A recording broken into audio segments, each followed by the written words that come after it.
there is still such fundamental ignorance about the history of this country and the issues that were created by our history that continue to haunt us. All of those things aren't going to be addressed until we step back and begin to understand who we are.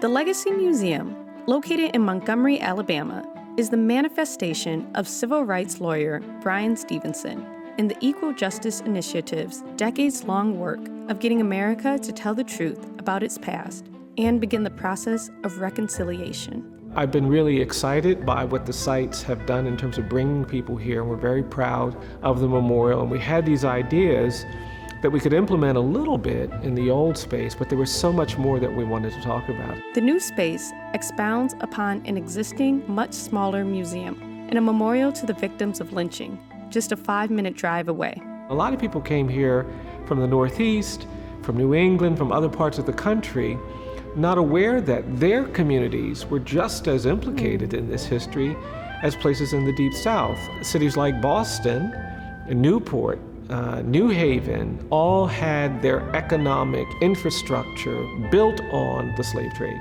We talk about New York City. Most people don't know that it was enslaved people that built the wall that created Wall Street. And even after the transatlantic slave trade ended, New York banks and investment firms and brokerages were providing insurance, were accepting enslaved people as collateral for loans to businesses across the country.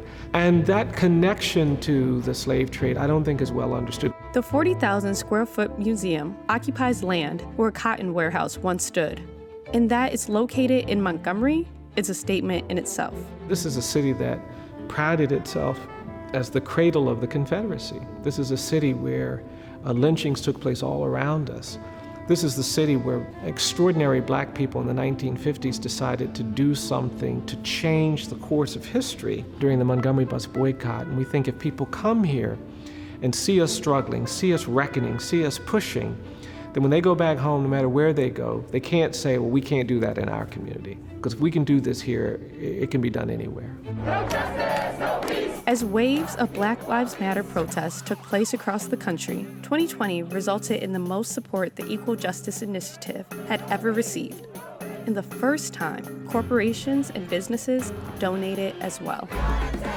Our base did expand when I think companies and corporations began reflecting more honestly about the ways in which they have failed to contribute to the kind of environment where the tragedy of Breonna Taylor and George Floyd and others has not been addressed. So over the past year, we've seen a lot of communities reckon with the past. You have Evanston, Illinois passing its form of reparations. You have H.R. 40 finally moving through our release reconciliation bill.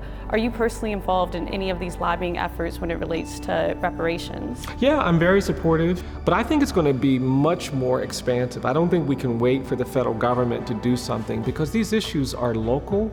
And I just think our failure to articulate a vision of what we're trying to achieve is really part of the problem. You know, I think in the civil rights and the human rights context, we haven't really talked about remedies. And I don't think it's wrong for us to say we're going to create pathways to education and achievement for those communities that are designed to repair the decades of deprivation and denial that we created. Encouraging Americans to acknowledge that past can be a powerful tool for progress. And Stevenson hopes the museum is doing just that by leveraging history's ability to shape the future. Without diagnosis, there is no treatment.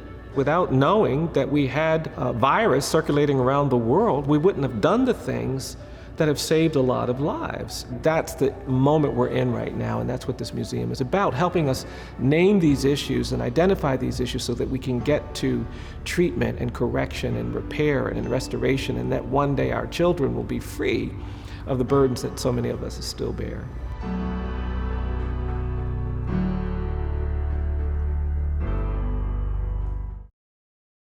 Hey, thanks for watching Bloomberg Quicktake Now. Subscribe to our channel to see the biggest stories the moment they happen from around the world. And tune in to our 24/7 live stream for global news coverage, documentaries, interviews, deep dives, and shows on the stories that you care most about.